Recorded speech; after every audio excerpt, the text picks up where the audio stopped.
فرعونی لوگ بنی اسرائیل کو کس طرح سے اذیت دیا کرتے تھے، اللہ اپنے بندوں کا کس طرح امتحان لیتا ہے، اور حضرت موسیٰ علیہ السلام کی چھڑی کی کیا خاصیت تھی۔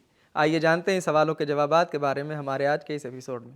بسم اللہ الرحمن الرحیم۔ محترم ناظرین، السلام علیکم۔ سبیل قرآن کے اس تفسیری پروگرام میں ایک بار پھر آپ کو خوش آمدید کہتے ہیں۔ آج آپ کے سامنے سورہ بقرہ کی آیت نمبر 49، 50 اور 51 کی تفسیر لے کر حاضر ہوئے ہیں۔ تو آئیے سب سے پہلے اس سورہ کی آیت نمبر 49 کی تلاوت اور اس کے ترجمے کو سنتے ہیں۔ کتاب انزلناه الیک مبارک لیدبروا آیاته ولیتذکر اولو الالباب۔ بسم اللہ الرحمن الرحیم۔ وَإِذْ نَجَّيْنَاكُمْ مِنْ آلِ فِرْعَوْنَ يَسُومُونَكُمْ سُوءَ الْعَذَابِ يُذَبِّحُونَ أَبْنَاءَكُمْ وَيَسْتَحْيُونَ نِسَاءَكُمْ وَفِي ذَلِكُمْ بَلَاءٌ مِّن رَّبِّكُمْ عَظِيمٌ۔ اور اس وقت کو یاد کرو جب ہم نے تمہیں فرعونیوں کے ہاتھ سے رہائی بخشی جو تمہیں سخت ترین طریقے سے مسلسل آزار و تکلیف پہنچاتے تھے۔ وہ تمہارے بیٹوں کو قتل کر دیتے اور تمہاری عورتوں کو زندہ رہنے دیتے، اور اس میں تمہارے پروردگار کی طرف سے تمہاری سخت آزمائش تھی۔ تلاوت اور ترجمے کو سن لینے کے بعد اب آئیے اس آیت کے نکات کو بھی سنتے ہیں۔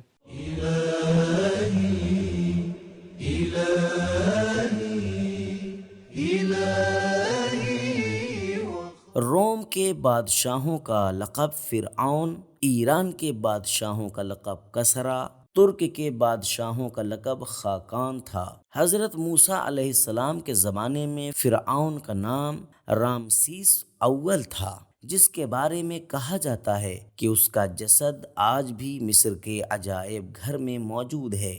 فَالْيَوْمَ نُنَجِّيكَ بِبَدَنِكَ لِتَكُونَ لِمَنْ خَلْفَكَ آیہ، سورہ یونس آیت نمبر 92۔ یسومونکم لفظ صوم سے لیا گیا ہے۔ اس کا معنی مسلسل کسی چیز کے پیچھے پڑنا ہے۔ یسومونکم سوء العذاب کا مطلب ہے کہ وہ مسلسل تم پر ظلم و ستم کیا کرتے تھے۔ ان کا یہ ٹارچر اور تشدد یہ تھا کہ بیٹوں کو قتل کر دیا کرتے تھے۔ ایسا ایک خواب کی وجہ سے تھا جو فرعون نے دیکھا تھا، اور معبروں نے اس کی تعبیر میں کہا تھا کہ تم قوم بنی اسرائیل کے ایک آدمی کے ہاتھوں مارے جاؤ گے، یا یہ سب کچھ بنی اسرائیل کی ترقی کو روکنے کے لیے تھا۔ نکات کو سن لینے کے بعد اب آئیے اس آیت میں موجودہ پیغامات کو بھی غور سے سنتے ہیں۔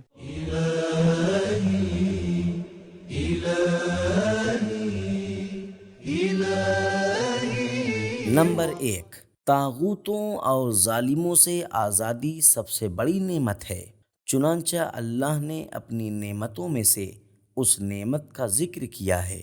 نمبر 2، گزر جانے والی سختیوں اور مشکلات کا ذکر آج کی آزادی کی لذت کو زیادہ کر دیتا ہے۔ نمبر 3، طاغوت اپنے حواریوں اور چاپلوس افراد کے بغیر کچھ نہیں ہوتے۔ نمبر 4، سختیاں اور آزادی دونوں ہی امتحان اور تربیت کے وسیلے ہیں۔ نمبر 5، دفاعی قوتوں کو ختم کرنا اور فلاحی چیزوں کو پھیلانا فرعون صفت لوگوں کا کام ہے۔ نمبر 6، طاغوتی طاقتیں اپنے تسلط کو باقی رکھنے اور اپنے فاسد نظام کو بچانے کے لیے کسی بھی ظلم و ستم سے دریغ نہیں کرتے۔ اب آئیے اس سورہ کی آیت نمبر 50 کی تلاوت اور اس کے ترجمے کو غور سے سنتے ہیں۔ وَإِذْ فَرَقْنَا بِكُمُ الْبَحْرَ فَأَنْجَيْنَاكُمْ وَأَغْرَقْنَا آلَ فِرْعَوْنَ وَأَنْتُمْ تَنْظُرُونَ۔ یاد کرو جب ہم نے تمہارے لیے دریا میں شگاف پیدا کر دیا اور تمہیں نجات عطا کی، اور فرعونیوں کو تمہاری آنکھوں کے سامنے غرق کر دیا۔ تلاوت اور ترجمے کو سن لینے کے بعد اب آئیے آیت نمبر 50 کے نکات کو بھی سن لیتے ہیں۔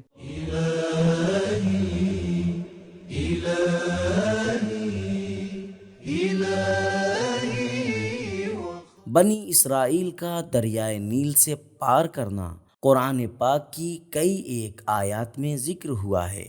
سورہ طٰہٰ آیت نمبر 77، سورہ شعراء آیت نمبر 63، سورہ دخان آیت نمبر 24۔ اللہ تعالیٰ نے جناب موسیٰ علیہ السلام کے عصا مارنے کے ذریعے پانی میں شگاف پیدا کیا اور انہیں دریائے نیل سے پار کر دیا۔ اس آیت میں 3 الہی معجزے ایک جگہ بیان ہوئے ہیں: دریا میں شگاف کرنا، بنی اسرائیل کی نجات، فرعونیوں کا غرق ہونا۔ نکات کو سن لینے کے بعد اب آئیے اس آیت کے پیغامات کو بھی غور سے سنتے ہیں۔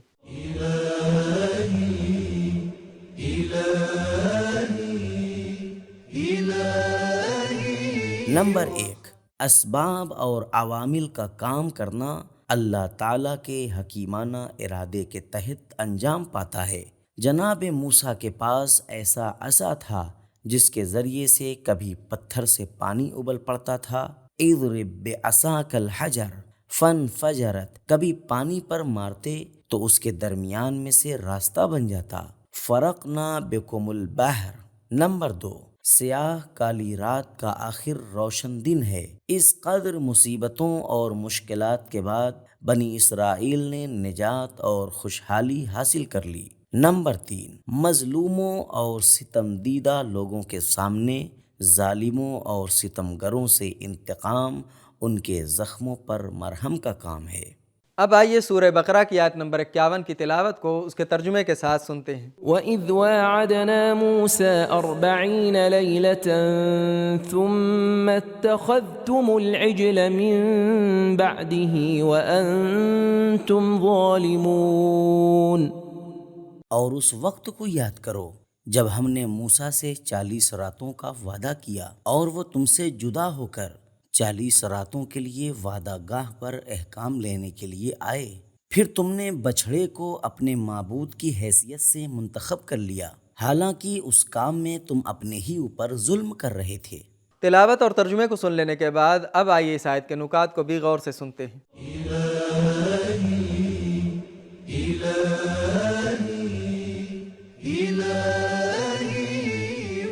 حضرت موسیٰ علیہ السلام کا نام قرآن پاک کی 35 سورتوں میں 136 مرتبہ آیا ہے۔ میعاد گاہ کی طرف جانے کا تذکرہ سورہ اعراف آیت نمبر 142 اور سورہ طٰہٰ کی آیت نمبر 86 میں بھی بیان ہوا ہے، اور مقام میعاد کوہ طور تھا۔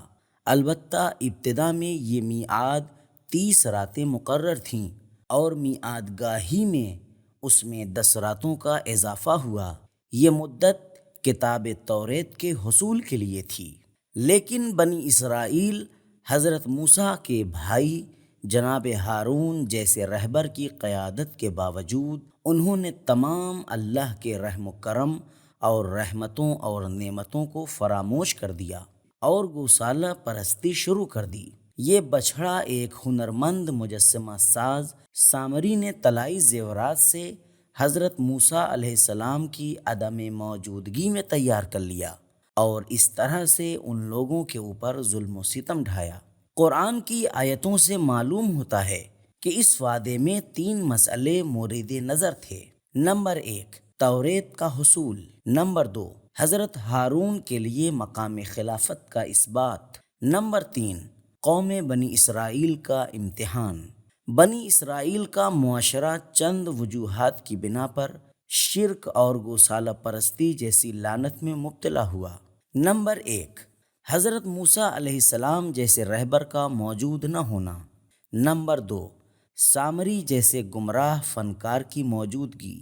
نمبر 3، سونے اور چاندی کے زیوروں جیسی پرکشش چیزوں کا استعمال۔ نمبر 4، گمراہ کرنے والے پروپیگنڈے۔ سامری کا بچھڑا آواز بھی نکالتا تھا۔ لوگوں کی سادہ لوحی، جلدی مان لینا اور محکم ایمان کا نہ ہونا۔ نمبر 6، گائے کی پوجا کی سابقہ عادت کہ جس سے گوسالہ پرستی کا راستہ ہموار ہوا۔ نکات کو سن لینے کے بعد اب آئیے اس آیت میں موجودہ پیغامات کو بھی غور سے سنتے ہیں۔